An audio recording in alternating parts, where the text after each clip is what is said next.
What if I told you that the biggest economic debate in America was just one big sham? Republicans and Democrats are on camera fighting about spending and blaming each other for the country's money problems. They've quietly agreed on a lie behind the scenes. It's a destructive bipartisan agreement that's systematically bankrupting the country and selling out your children's futures. They're counting on you to pick a side, to blame the other team. Because as long as you're busy pointing fingers, you're not looking at what they're doing together. In the next few minutes, you'll learn the one thing about our national debt that both parties are hoping that you'll never figure out. The scale of the problem, a crisis of simple math. Before we get to the lie, we need to wrap our heads around the terrifying reality of the numbers. You hear billions and trillions tossed around so much, it all just kind of becomes noise. So let's try to make it real. Right now, the U.S. national debt is over $37 trillion. That number is so big. It's now larger than our entire economy, with a debt to GDP ratio of 119%. To put it another way, your share of the debt is about $110,000 for every one of us. The politicians will tell you that government debt isn't like household debt.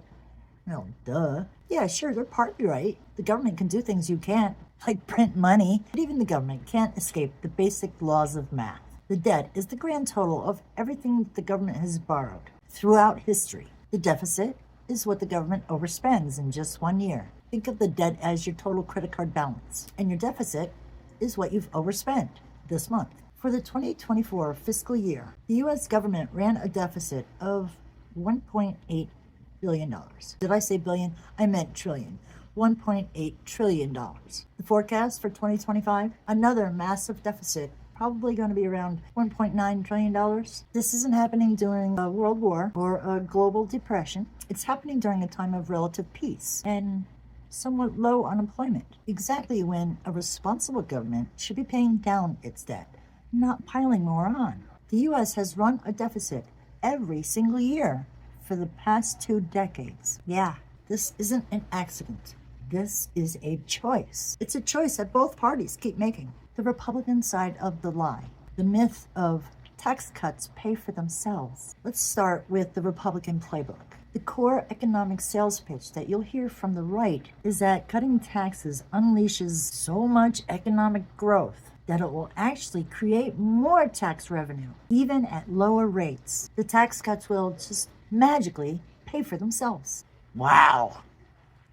Oh my God, that's a really great story, but it's also a fantasy. Time and time again, history has shown that this is just not true. Take the big tax cuts from the last few decades. The 2017 Tax Cuts and Jobs Act, what a strange name, is a perfect example. It was sold to the American public with promises of a supercharged economy. Instead, well, it never generated the revenue that they promised. And extending those cuts is projected to add another $2.4 trillion to the deficit over the next 10 years. The Congressional Budget Office, the CBO, well, that's the nonpartisan agency that does the math for Congress, consistently finds that major tax cuts lead to higher deficits and more debt. One of their analysis showed that making the 2017 tax cuts permanent would blow up the deficit by $4.6 trillion over the next 10 years. The political strategy is simple. Offer the public something for nothing. You get lower taxes, and you don't have to give up any government services that you like. Cool, right?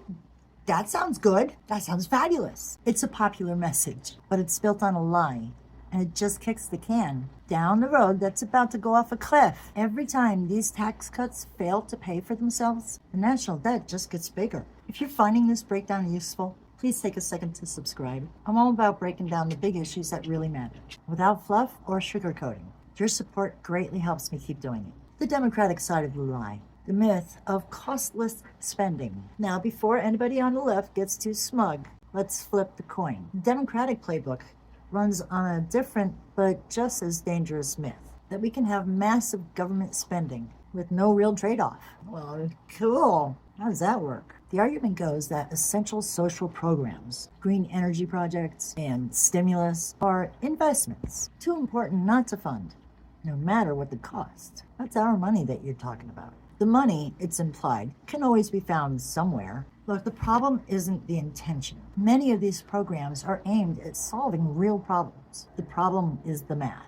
Just like tax cuts don't magically pay for themselves, new spending doesn't magically fund itself. In recent years, we have seen enormous spending bills passed with no realistic plan of how to pay for them. Instead of being funded by new taxes or cuts somewhere else, they're just funded by more borrowing. Each time there's a crisis to justify it. A pandemic, a recession, climate change. And while the crises are real, the borrowing becomes permanent. Government spending has climbed from about 21% of our economy in 2016 to over 23% today, and it's projected to keep going up. This whole approach ignores the most basic rule in economics. There's no such thing as free lunch. Some have flirted with ideas like modern monetary theory, which suggests that governments who can print their own money can't go broke. But that's a fringe idea that most economists will tell you ignores the very real risk of runaway inflation. You can't just print or borrow money forever without consequences. The bipartisan consensus, how the lie becomes law. So you have one party that won't stop cutting taxes, and then you have another party who won't stop spending. What the hell happens when they get together in Washington? Well, you get the secret bipartisan deal. You let me have my spending, and I'll let you have your tax cuts. And we'll both just agree to borrow the difference. Yeah, this is the handshake that we don't see on the news. They'll fight over the little things on camera, but they all agree to the fundamental lie that we can have it all right now, and the bill will never come due. They put on a show to blame each other for the cameras while quietly voting for gigantic budgets and debt ceiling increases that make room for both of their priorities. And here's the most damning proof: the interest that we pay on the debt. In fiscal year 2024, the net interest payments on the national debt hit a staggering $880 billion. Projections show that it will cost more than $1 trillion by 2026. Think about that. We're spending more money just to cover the interest on our debt than we spend on our entire national defense budget. Hot damn, that's just the interest on our debt. It's $1 trillion a year that can't fix roads, fund cancer research, or lower your taxes, or save Social Security. It is the price of the lie, and it's set to cost us nearly $14 trillion over the next 10 years. Yeah, the reckoning. Why this time it's different. For decades, they've gotten away with this. Interest rates were historically low, and the world was happy to lend us cheap money. Well, that era is over. Yeah, the free lunch is officially finished. Here's why the consequences are finally knocking at the door. First, interest rates are way up. As the government borrows more, and the Federal Reserve has raised its rates to fight inflation, the cost of that borrowing has exploded. The CBO projects that by 2045, the interest that we pay on our debt will be higher than the growth rate of our economy. That's the start of a debt spiral, the point where the debt grows all by itself, like a financial black hole, eating our budget from the inside out. Second, we've lost our flexibility. A country this deep into debt has no room to move. None. When the next crisis hits, and you know there's always another crisis, our ability to respond will be crippled. We've already spent the money. Third, and this is about you and me, the government has made promises that it can't afford to keep. That's a reality. Social Security is on track to be insolvent in just 8 years. Of course, because I can retire in 7 years. Of course, bastards! To cover the ballooning interest costs, the government will have to make a choice. Either dramatically raise your taxes, slash the services you count on, like Social Security and Medicare, or worse, both. This isn't a scare tactic. It's just simple, unavoidable math. Under current law, the CBO projects federal debt will hit 156% of our entire economy by 2055. Oh my God.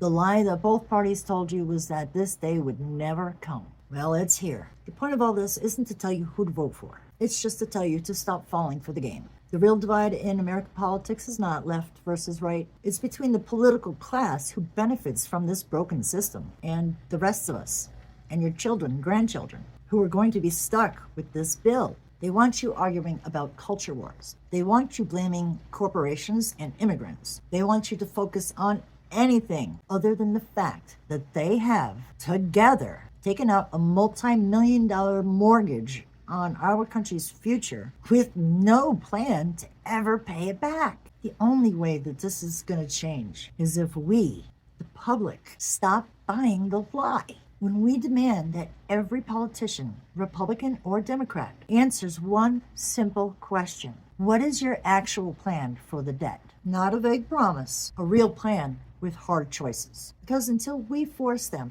to face the truth, they will keep agreeing on the one lie that's leading us all into ruin. The first step is to see the lie for what it is. And now you do. Share this and let's start the conversation. Thanks for sticking around, everybody. I really appreciate you sticking on to the end. You guys are the best. More coming.